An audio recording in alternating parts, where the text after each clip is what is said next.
All right, old school NBA fans, self-research, NBA facts. Got another video for you. As always, thanks to anybody who watches my videos, subscribes to my channel. I really appreciate it. I want to give a special thanks to, once again, my main supporter, Isles Sabag. Thank you once again for all your support, all your meaningful contributions. Thanks a lot. I really appreciate that. So in this video here, it's another one that it's a shame that I even have to do it. But again, I've heard a couple people say in the comments about Michael Jordan getting swept by the Boston Celtics, couldn't beat Larry Bird. And I mean, I don't know what else I got to do to get through to you guys. You obviously have no understanding of NBA history. All you see is Michael Jordan didn't beat Larry Bird. He got swept. That's what you see.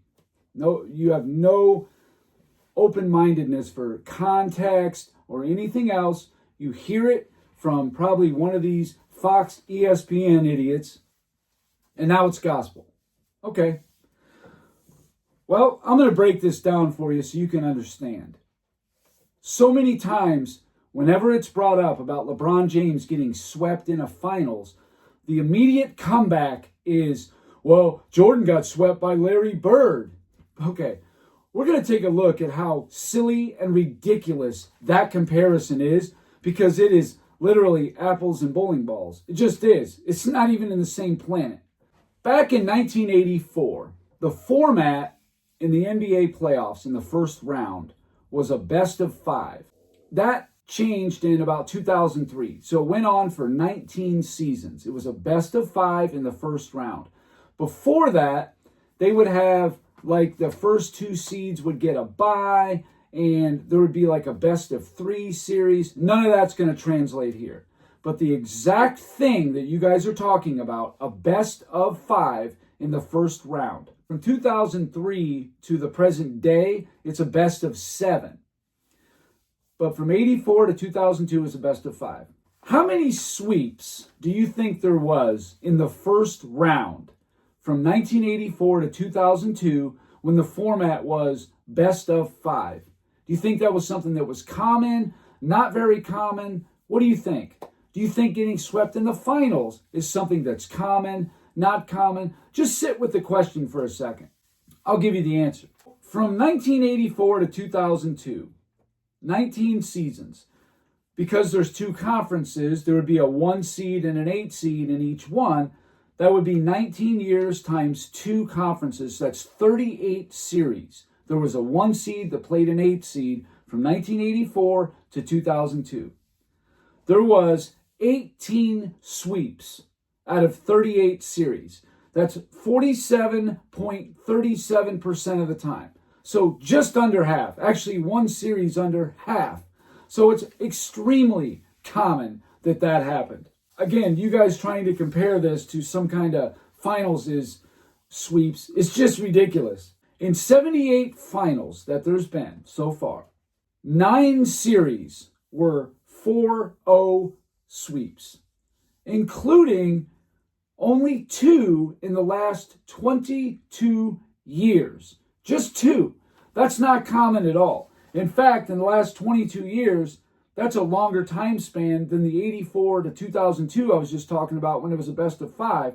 So only 2 in 22 years versus 18 in 38 series. So as you can see, one is way more common than the other. So the final sweeps in NBA history. You got the 1959 Boston Celtics that were 52-20. Going up against the Minneapolis Lakers, who were 33-39. So this was obviously a situation where one team was vastly superior to the other. Sweep to be expected. That's exactly what happened. Didn't happen again until 1971. The Milwaukee Bucks were 66-16. They had the top 3 win differential in NBA history. Baltimore Bullets were 42-40, barely 500. Milwaukee swept them. I mean, big whoop. The next time it happened was one of these situations where a team got hot and it was just a flat-out upset sweep. Very rare. In fact, I think there's only 2 that have ever happened, an upset sweep. The first one was in 1975. The Golden State Warriors were 48-32. They swept the Washington Bullets, who were 60-22. And they had a couple top 75 players on that team, Wes Unseld, Elvin Hayes. The next time it happened was in 1983. The 76ers were 65-17, and they swept the Lakers, who were 58-24.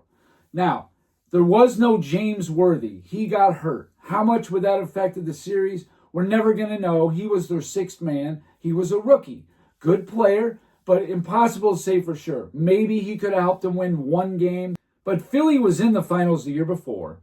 They won 2 games against the Lakers. Lakers were actually the defending champs.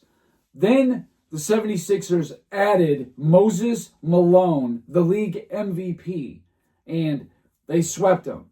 But again, Lakers were down James Worthy. Never going to know, but that was sweep number 4. The next time it happened, 1989, the Detroit Pistons were 63-19. They swept the Lakers, who were 57-25. However, the Lakers were without Byron Scott, their starting 2 guard, for the whole series. And then Magic Johnson got hurt in Game 2 with a hamstring. Tried to give it a go in Game 3. He couldn't. So essentially, he missed 2 full games. So that sweep you could attribute to having no Magic and no Byron Scott. I refuse to believe if there's a healthy Magic and a healthy Byron Scott that the Lakers don't get at least 1 game. I'm sure they would have. The next one was that second upset sweep I was talking about. 1995 Houston. They were 47-35, and they swept Orlando 57-25. Now, Houston did acquire Clyde Drexler that maybe would have affected the record had he been there all year. So maybe they were a little better than the record indicated. Even though Houston had a better record without Drexler than with him in the regular season, still, they gelled, meshed at the right time, and Houston upset and swept Orlando. The next sweep was in 2002. The Lakers going for a three-peat. They were 58-24, going up against the Nets, who were 52-30. Now, I thought maybe the Nets would have at least won a game or something, give more of a fight, but Shaq would just destroyed the Nets. I mean, they had Todd McAuliffe, Jason Collins. They had nobody even close to being able to stop Shaq, and that's all they did. They just fed Shaq and watched him dunk on everybody's heads. That's all that was. That was 23 years ago when that happened. Since that sweep, there's only been 2 sweeps in the finals since that time. The next time it happened was in 2007. The San Antonio Spurs, 58-24, swept the Cleveland Cavaliers, 50-32. Now, San Antonio did not sweep anyone in the first 3 rounds. So this is a team that you should be at least able to get 1 game off of. Cleveland didn't. They got swept, and that was that. The next one, and the very last time there's been a sweep in the finals, was 2018. Golden State, 58-24, beat Cleveland, who was 50-32. Swept them out. One of the biggest win differentials in finals history. And Golden State also swept no one in the first 3 rounds until the finals. So that's the 9 sweeps in NBA history. And LeBron James is the proud owner of 2 of them. 2, the only 2 in the last 22 years. Depending on what happens this year, could be 23 years. All right. So now that we talked about the sweeps and we talked about how often the sweeps in the first round happen, why don't we talk about specifically how did the Bulls actually stack up when they got these sweeps that everybody loves to talk about? Oh, it got swept by Boston, couldn't beat Larry Bird. In 1986, in the first round, the number 1 and the number 8 seed, out west, the Lakers were playing the San Antonio Spurs. Lakers the 1, Spurs were the 8. The Lakers swept them. They beat the Spurs in those 3 games by a combined 95 points. Destroyed them. On the other side, in the East, Boston, the number 1 seed, a 67-win team who was 40-1 at home. They hadn't lost a home game in 31 games. They played the Bulls. They swept them in 3. In their 3 combined games, Boston beat the Bulls by 41 points. So that's just under 14 a game. But you got to remember, the Bulls were a 30-52 team. Sure, their record probably would have been different had Jordan been there all year. But even still, this is the 8th seed going up against the number 1 seed. And just to give you an idea of how good this team was, here's just a little random clip I pulled out of Game 2 of the finals that year. But they won't lose their poise. Haynes drives baseline. But they're going against a team that gets it from 5 starters and Bill Walton. Steal. Haynes 2-on-1 with Bird. Playing that free safety defense. Celtics have shot 7 of 10. They were over 50%, all 5 starters were. 8 out of 11 scored 8 in a row early, and the Rockets have hung in there. You know, they make mistakes, the Rockets, but they always around the score. Tighter against the Boston guards than they did in Game 1. Bird had the ball in good position and found the open man. Parrish there. Can't do that when Larry Bird is back. He has too much anticipation. Look how quickly he got the ball to the attack, Dick.